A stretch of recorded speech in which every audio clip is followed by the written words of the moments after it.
Prisões dos maiores ditadores pelos Estados Unidos. Fique até o fim para ver as maiores prisões de ditadores. Quem são? Como foram capturados? Seu julgamento e condenação. Ao longo da história, ditadores deixaram marcas profundas, sangue nas ruas, vozes silenciadas e sonhos de um povo esmagados. De Hitler a Pinochet, de Saddam Hussein a Maduro, o mundo já viu governos se tornarem prisões. Mas o que realmente acontece quando o líder de uma nação é formalmente capturado? A justiça é a vingança de um sistema que sobreviveu àqueles que tentaram destruí-lo.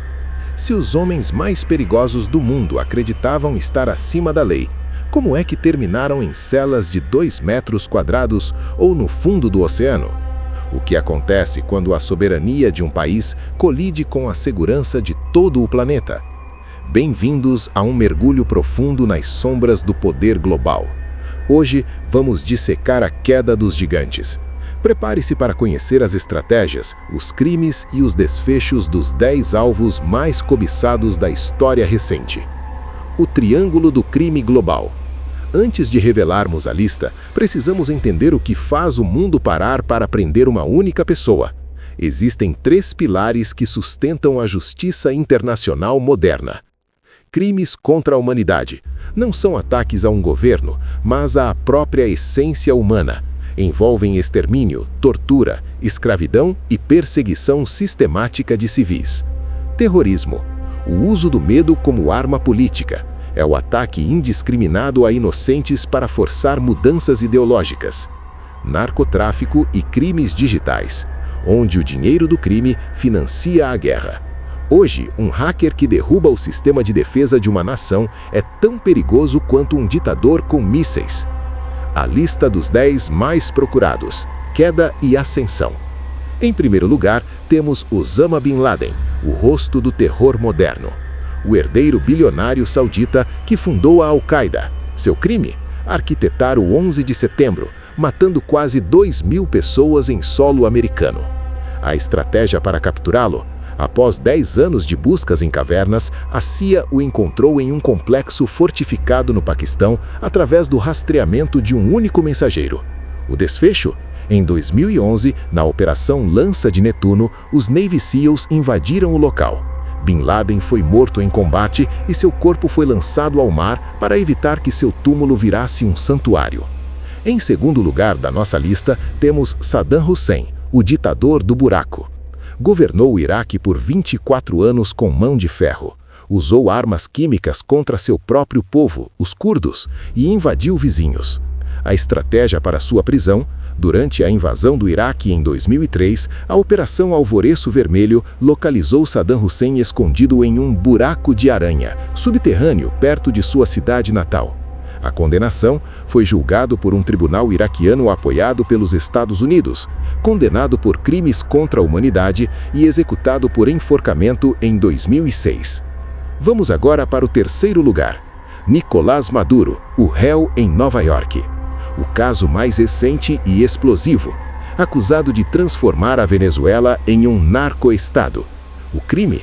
Líder do cartel dos sóis, Maduro é acusado de enviar centenas de toneladas de cocaína para os Estados Unidos em colaboração com guerrilhas colombianas. A estratégia para capturá-lo, numa reviravolta cinematográfica no início de 2026, Maduro foi capturado em uma operação militar relâmpago dos Estados Unidos em Caracas e levado direto para um tribunal federal em Nova York. Status: atualmente aguarda julgamento, enfrentando a possibilidade de prisão perpétua. Em quarto lugar, temos Victor Bout, o mercador da morte. O maior traficante de armas da história, inspirando o filme O Senhor das Armas. Ele vendeu de tudo, de fuzis a mísseis para ditadores e terroristas em todo o mundo. A estratégia para pegá-lo foi atraído à Tailândia em 2008 por agentes americanos disfarçados de rebeldes colombianos que queriam comprar mísseis para derrubar aviões dos Estados Unidos. Sua condenação, extraditado e condenado a 25 anos de prisão, embora tenha sido trocado recentemente em uma negociação política com a Rússia. Em quinto lugar da nossa lista, Manuel Noriega, o general do tráfico. ditador do Panamá e, ironicamente, ex-informante da CIA, que se voltou contra seus mestres. O crime? Lavagem de dinheiro e narcotráfico em escala industrial. A estratégia para prendê-lo: os Estados Unidos invadiram o Panamá em 1989. Noriega se refugiou na Nunciatura Apostólica. Os militares americanos usaram guerra psicológica, tocando rock pesado em volume ensurdecedor durante 24 horas até que ele se rendesse. Sua condenação: morreu após cumprir penas nos Estados Unidos, França e Panamá. Em sexto lugar, Khalid Sheikh Mohammed, o arquiteto. Se Bin Laden era o líder, Khalid era o cérebro operacional por trás dos ataques de 11 de setembro. A estratégia: capturado no Paquistão em 2003 pela CIA e inteligência paquistanesa após informações obtidas por interrogatórios intensos. Status: permanece na prisão de Guantánamo. Seu julgamento é um dos mais longos e complexos da história jurídica militar. Vamos agora para o sétimo lugar. Adolf Eichmann, a banalidade do mal. Ao pesar de capturado por Israel, os Estados Unidos e os aliados forneceram as bases para a perseguição de criminosos nazistas. Eichmann foi o logístico do Holocausto. Seu crime? Organizar o transporte de milhões para os campos de extermínio. A estratégia para capturá-lo: fugiu para a Argentina, onde vivia como Ricardo Clement. Foi sequestrado pelo Mossad e levado a julgamento. Sua condenação: enforcado em 1962, sendo um lembrete de que crimes de guerra não prescrevem. Em oitavo lugar, Slobodan Milošević, o carniceiro dos Balcãs. Presidente da Sérvia, o primeiro chefe de Estado em exercício a ser indiciado por um tribunal internacional. Seu crime? Genocídio e limpeza étnica durante as guerras na ex-Iugoslávia. A estratégia da captura, pressionado por sanções econômicas e revoltas populares, foi entregue ao Tribunal da Haia. Desfecho: morreu em sua cela em 2006, antes que o veredito final fosse anunciado. Em nono lugar da nossa lista, Abu Bakr al-Baghdadi, o califa do medo. Líder do Estado Islâmico, responsável por decapitações públicas e escravidão sistemática na Síria e no Iraque.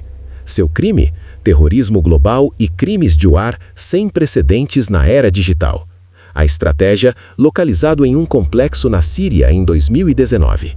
Durante a invasão das forças especiais americanas, ele detonou um colete suicida em um túnel sem saída.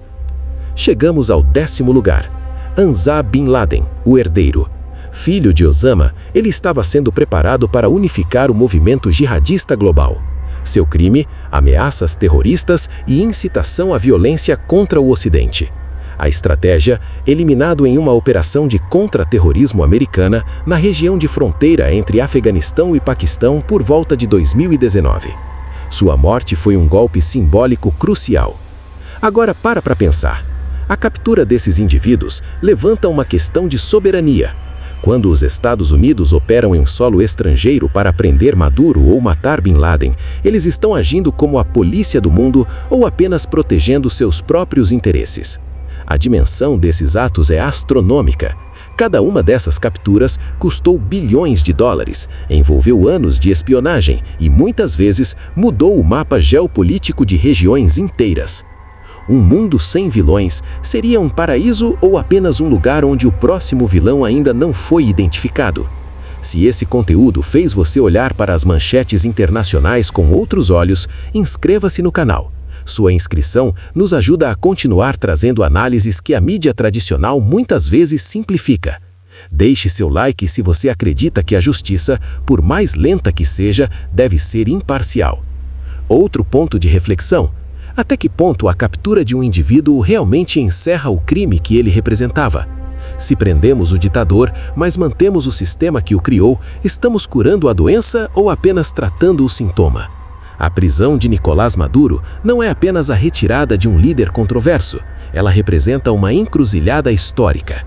O fim formal de um regime autoritário, o início de um enorme desafio de reconstrução nacional e uma profunda reflexão sobre a soberania, o papel das grandes potências e os direitos humanos.